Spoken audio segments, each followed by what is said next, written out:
alors continuons, puisqu'on a dit qu'on allait dérouler un état des lieux et puis ensuite venir sur des solutions pour vous, cher public et chers conférenciers, avec vous, Eugenio.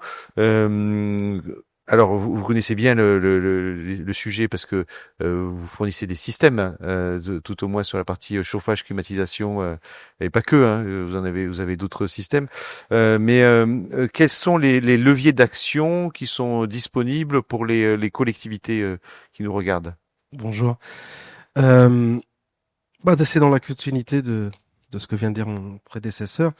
Pour réussir, moi, ce que j'ai envie de vous dire, pourquoi le groupe Atlantique est concerné par ces questions, c'est que le confort thermique, c'est notre métier.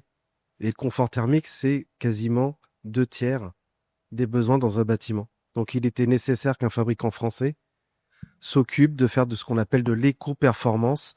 C'est pas un simple mot, c'est une vraie re-question de comment on peut faire pour ramener de la calorie, de la frigorie dans un bâtiment, de la ventilation, de manière à ce qu'on le fasse avec beaucoup moins d'énergie qu'avant. Donc ça, c'est un virage qui a été pris il y a plus d'une quinzaine d'années.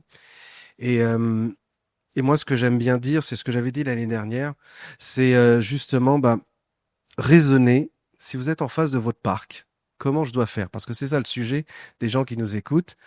Raisonner comme une bonne mère de famille, comme un bon père de famille. C'est-à-dire, première chose, que fait mon bâtiment? Faire l'état des lieux des bâtiments. Ah, on va continuer. Ah, tu me fais Ouais. des blagues. Ça passe par justement l'audit énergétique. Ça passe aussi par savoir, pas tout de suite sur le numéro 2, sur le raccordement aussi la GTB. Il y a le décret Bax qui nous impose de se raccorder sur des puissances au-dessus de 70 kW aujourd'hui. Donc ça va aider à comprendre exactement ce qui se passe dans le bâtiment. Dans l'audit énergétique, pour vous donner une image, prenons un collège, par exemple, qui va être pas ouvert 60 jours. Pourquoi 60 jours? 24 heures sur 24 et 365 jours par an. On est bien d'accord qu'il est fermé pendant les vacances scolaires.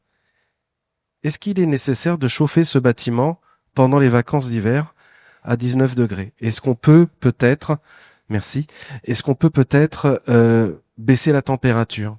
Est-ce qu'on peut changer la température des couloirs par rapport à la température des classes? Toutes ces petites réflexions de ce que fait le bâtiment permet tout simplement, quand on n'a pas besoin d'aller chauffer, ça fait des économies. Ça paraît du bon sens. Mais ce bon sens n'était pas réfléchi comme ça dans les solutions d'avant. Le raccordement de GTB, je voulais parler. Il y a que 7% des bâtiments qui étaient raccordés avant que le décret Bax passe. Les derniers chiffres que j'ai eus, on est sur les 18-20%, donc ça monte extrêmement vite. La GTB, c'est quoi? C'est la gestion technique du bâtiment. Ça va permettre de savoir où est-ce que je perds de l'énergie dans le bâtiment, parce que souvent, on le voit pas. C'est-à-dire que la production, elle fonctionne, il y a la température partout. Par contre, il y a peut-être dans le coin du grand bâtiment tertiaire, un endroit où il y a une fenêtre qui est ouverte, une isolation qui est mal faite, et là, il y a de la déperdition en continu, et on peut aller gérer ça. Donc ça, c'est ce que j'appelle la première étage de la fusée. J'ai une chance sur deux sur le bouton, on y va, c'était le bon bouton. Ensuite, se poser la question, et ça a déjà été évoqué, est-ce que j'isole pas mon bâtiment? Le chauffage est lié à la capacité qu'ont les murs de garder la chaleur, ce qu'on appelle la déperdition. On a des bâtiments qui ont été construits avec une déperdition plus importante. Aujourd'hui, la déperdition dans la construction technique est beaucoup moindre. Donc, ça veut dire quoi? C'est-à-dire qu'un bâtiment où avant je mettais peut-être 100 kilowatts de chauffage, aujourd'hui je vais en mettre 70. Je viens de vous dire qu'on vient de mettre 30% de chauffage en moins. Donc j'ai un bâtiment, il est ancien, est-ce que j'isole, est-ce que j'isole pas? Est-ce que je mets des protections solaires pour jouer sur le climatique, etc. Le solaire photovoltaïque, on aura Denis qui nous en parlera un peu plus tard de mémoire, mais vous mettez des panneaux, vous pouvez auto-alimenter beaucoup d'électricité de votre bâtiment. Aujourd'hui, le photovoltaïque dans le décret tertiaire, ça efface la consommation. C'est essentiel. Le relamping, c'est un mot très savant pour dire on change les LED. On change les LED. On change le fluo pour mettre des LED. Et le fluo, ça consomme plus que les LED sur les éclairages. Il y a des bâtiments tertiaires, donc vous prenez les grands bureaux à la Défense pour vous donner une image, avec 19 degrés de température de consigne et toutes les fluos changés en LED, bah ils sont déjà quasiment à moins 40% de consommation sur le ratio surface, qui est très, très important. Oui, ça c'est le premier, bon tout le monde le connaît maintenant, hein, mais c'est le premier objectif du décret tertiaire 2030, moins 40% Oui, le moins d'économie. 40, le fameux moins 40%. Ouais.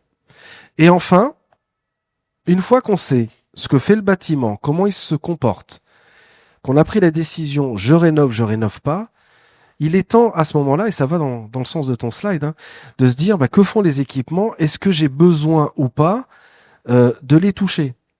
J'ai mis le mot réglage exprès sur le slide. Pourquoi? Parce que le réglage, et GRDF a fait une excellente étude là-dessus, peut-être que tu en parleras, je sais pas, c'est 15% de consommation en moins juste en sachant bien régler l'installation. Parce que l'installation de chauffage, de ventilation, elle se dérègle au fur et à mesure du temps. Donc il y a besoin de la régler. Est-ce que je pilote de plus en plus avec la fameuse GTB dont je vous ai parlé, c'est-à-dire d'anticiper, par exemple, température de nuit, j'abaisse ma température la nuit, donc je redémarre vers 6 heures du matin pour que quand les élèves, je reviens à mon collège, hein, ils rentrent, bah, ils aient leurs 19 degrés. Donc on peut faire de la programmation de ce type-là, du pilotage. Et puis bah moi je suis concerné par le matériel, hein, je vends des systèmes de chauffage, de fabrication d'eau chaude sanitaire et de climatisation. Bah, qu'est-ce qu'on peut aller faire sur le matériel? Est-ce qu'on le remplace? Est-ce qu'on en garde une partie et on va rajouter l'ENR avec d'autres systèmes? Donc voilà un petit peu comment vous pouvez vous occuper de votre bâtiment. J'avais envie de vous présenter ça. Je l'avais fait l'année dernière et je pense que c'est essentiel de se dire n'ayez pas peur. Il y a des professionnels autour de la table qui sont capables de vous accompagner sur ces sujets. Mais les 3 questions, vous les avez là. Qu'est-ce que fait mon bâtiment? Est-ce que j'isole et j'isole pas? Et comment je vais utiliser mon matériel existant pour le transformer et le transmuter vers de l'éco-performance? Nous, on accompagne les exploitants sur justement comment déjà pouvoir faire. Et la responsabilité du fabricant de machines que nous sommes, c'est de donner des points de mesure précis et des points de mesure juste pour savoir qu'est-ce qui se passe exactement sur le rendement de la machine, sur la consommation gaz si on est sur la chaudière, sur la consommation électrique si on est sur la pompe à chaleur. Donc ça, c'est notre responsabilité. Et on a une deuxième responsabilité qui vient se heurter un petit peu justement au Lewis Hamilton de la Ferrari, qui est que on va pas pouvoir faire tout ce qu'on veut sur la production de chauffage et d'eau chaude sanitaire. Et je vais même me concentrer sur l'eau chaude sanitaire. L'eau chaude sanitaire a des règles très simples, c'est un départ constant d'eau chaude à 60 degrés. Et sur tout le bouclage, c'est sur la boucle d'eau chaude, il faut qu'on revienne au maximum à 55. Pourquoi? Sinon on transmet la légionelle. La légionelle, c'est une La légionelle est une bactérie, bactérie qui va attaquer le système immunitaire et qui peut causer des morts. Donc nous, on a une responsabilité, et quand je dis nous, je me mets avec les exploitants avec moi, de dire, non, il faut que l'installation, elle tourne et que on maintienne ça. Donc pourquoi je vous parle de l'eau chaude sanitaire? Parce que le grand consommation de sources d'énergie dans l'eau chaude sanitaire, c'est ce fameux bouclage. Ce fameux bouclage, nous, Atlantique, on vous dit clairement, on vous laissera pas la permission d'aller le tripoter parce que c'est un système de sécurité de santé publique.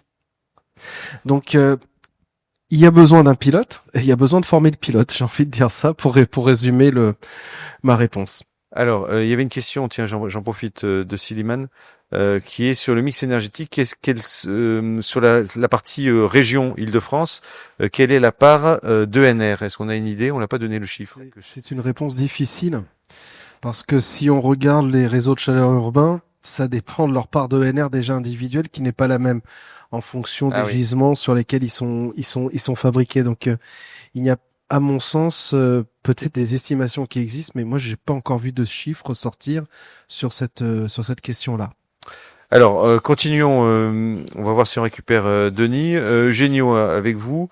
Je crois qu'on a aussi un retour d'expérience sur des travaux et des installations que vous avez mis en place dans une EHPAD, hein, c'est ça? Oui, oui, parce que ce ce à quoi je suis confronté régulièrement par les collectivités ou par des gens qui possèdent un parc tertiaire, c'est ah bah moi je suis en 100% gaz.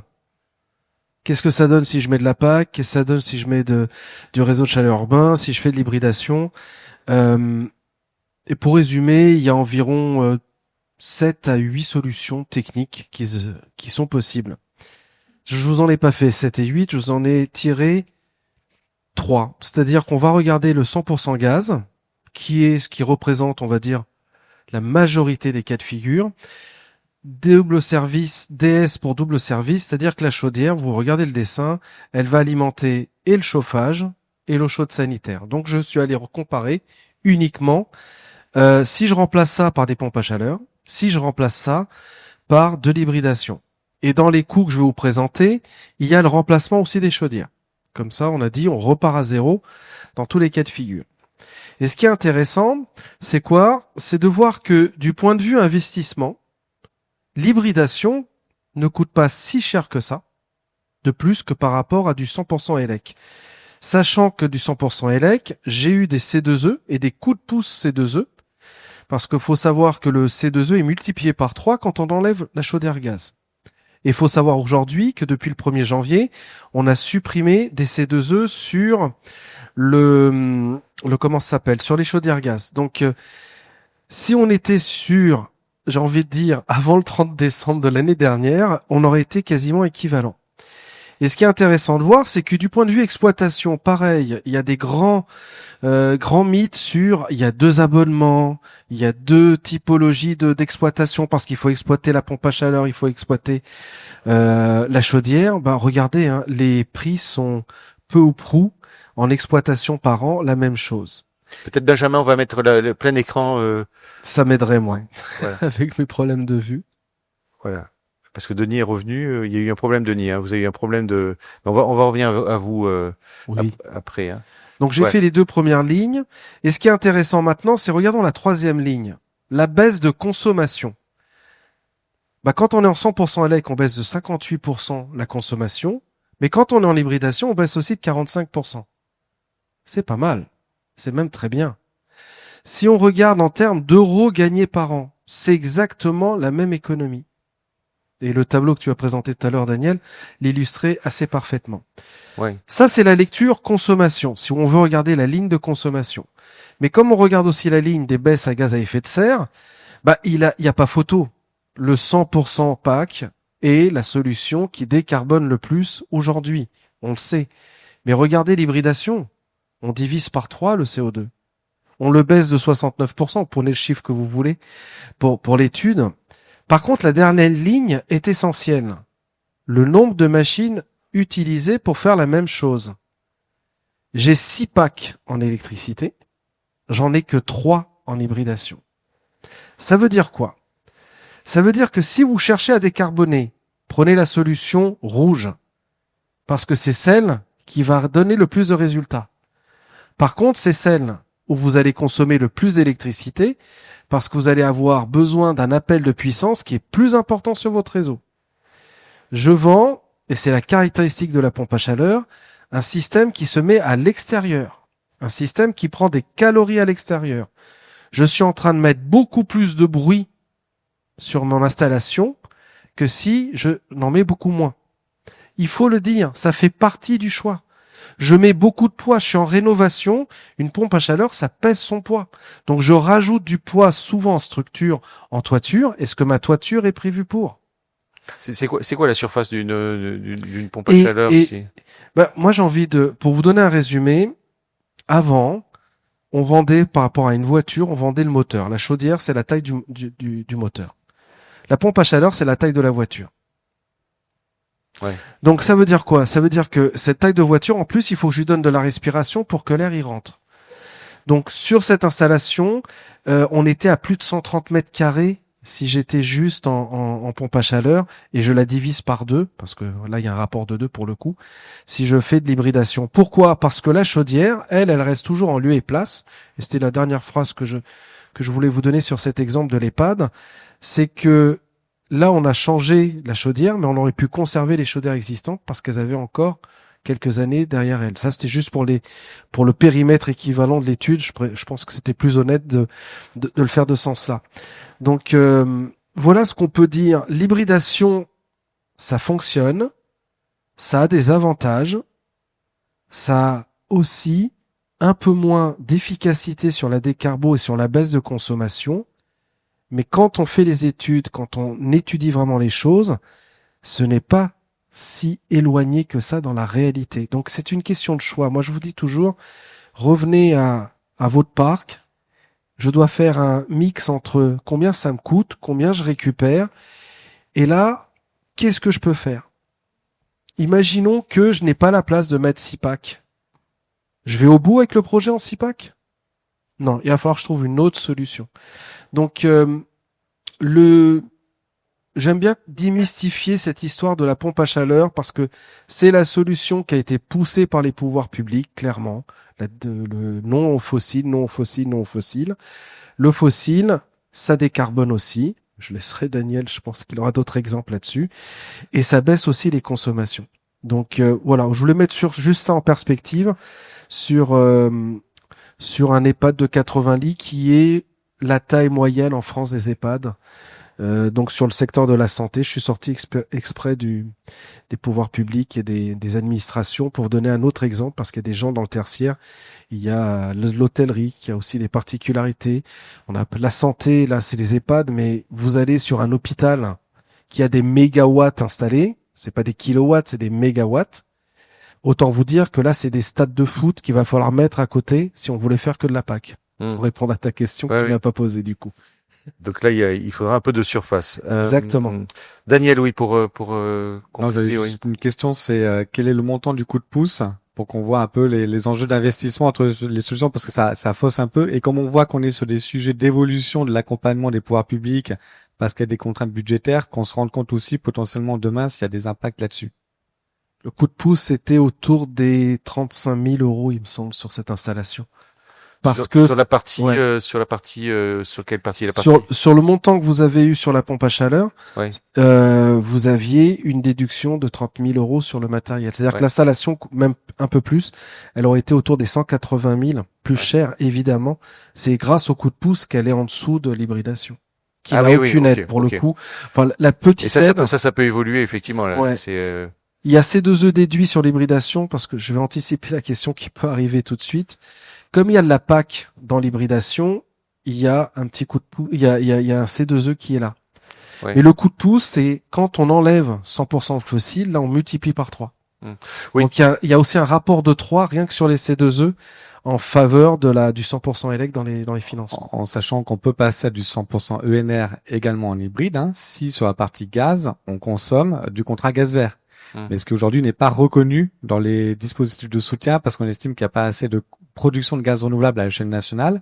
Mais à partir de 2030, quand on aura 20% de gaz vert, on pense qu'il y aura une intégration automatique du gaz vert dans la consommation de gaz et donc ça devrait être intégré dans les dispositifs d'accompagnement. Donc là, il faut atteindre un certain niveau de production de gaz renouvelable à l'échelle nationale pour que ça puisse être intégré. Ouais, vous êtes en ce qui baissera le CO2 aussi. Ouais. Ce qui baissera aussi le CO2 sur ce cas de figure. Mais c'est vrai qu'une collectivité, si je comprends le message que vous voulez passer, il faut qu'elle mette ça aussi en perspective sur plusieurs années.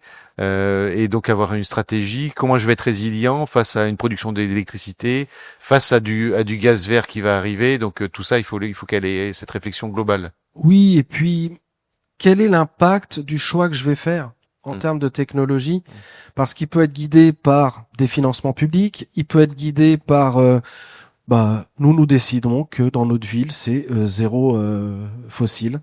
Donc tous ces choix ont un impact sur les machines et moi mon travail est de dire aux gens quel est l'impact sur le matériel parce que le matériel reste. Les gens partent, le matériel reste. Ce que le groupe Atlantique va apporter, c'est justement tout ce périmètre qui n'est pas vu par les textes, parce que les textes disent on fait comme ça. Et nous, notre travail, c'est justement de dire attention, il y a ce paramètre-là ici, il y a ce paramètre-là ici, et pour remettre en perspective et donner encore plus de clarté aux cas de figure, parce que tous les cas de figure sont différents.